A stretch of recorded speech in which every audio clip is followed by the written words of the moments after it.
My name is Kyle Jasper, MD. I'm a psychiatrist, a board-certified adult psychiatrist by training. I'm the behavioral health medical director of AllMed Healthcare Management, which is a division of ExamWorks. Clinically, I also practice full-time. I'm the medical director of Connections Health Solutions in Kirkland, Washington, which is a crisis stabilization unit and organization that partners with local law enforcement to divert patients who are having behavioral health crisis from emergency rooms and jails. And I'm also a qualified medical evaluator in the state of California. In the context of wearing multiple different hats and doing these different jobs, both a practicing psychiatrist as well as a psychiatrist that works in the independent insurance review space, it's really, really interesting. On the one hand, I still love what I do, seeing patients, treating patients. On the other hand, I've been in the insurance review world for probably about 3 or 4 years at this point. And as the behavioral health medical director of an independent medical review organization company now for about 1.5 years. And I think it makes me a better clinician. I now have ready access to nationally established guidelines for how care is delivered, in the most up-to-date evidence-based practice that informs a lot of how I practice in my general clinical practice. And they're things that are, continually providing updates for me in how I serve patients in a way that only would have been readily available to me when I was a resident. And now that I'm years out of training, I think this side of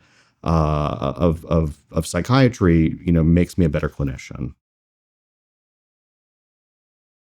Being both a clinician and as a psychiatrist that reviews claims for health plans and appeals for health plans, it absolutely has informed my documentation.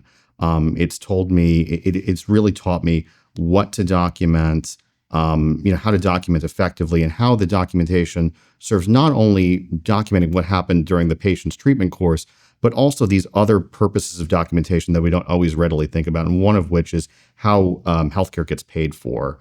And it's really important to document thoroughly, clearly, but also succinctly enough that it's very clear and obvious to the person reviewing it that the care I'm delivering is what's needed and what's medically appropriate and clinically appropriate for the patient.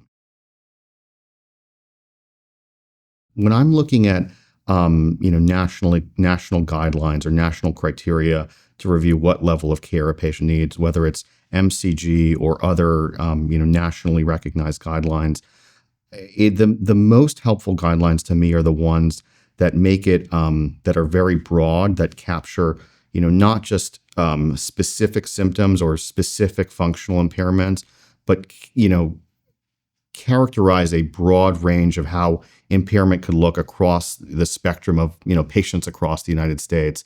So if I'm looking at a guideline that says, oh, you need to have loss of employment in the last 6 months, well, that's obviously a very specific level of impairment that may not be exactly appropriate if they've only had loss of employment for 5 months.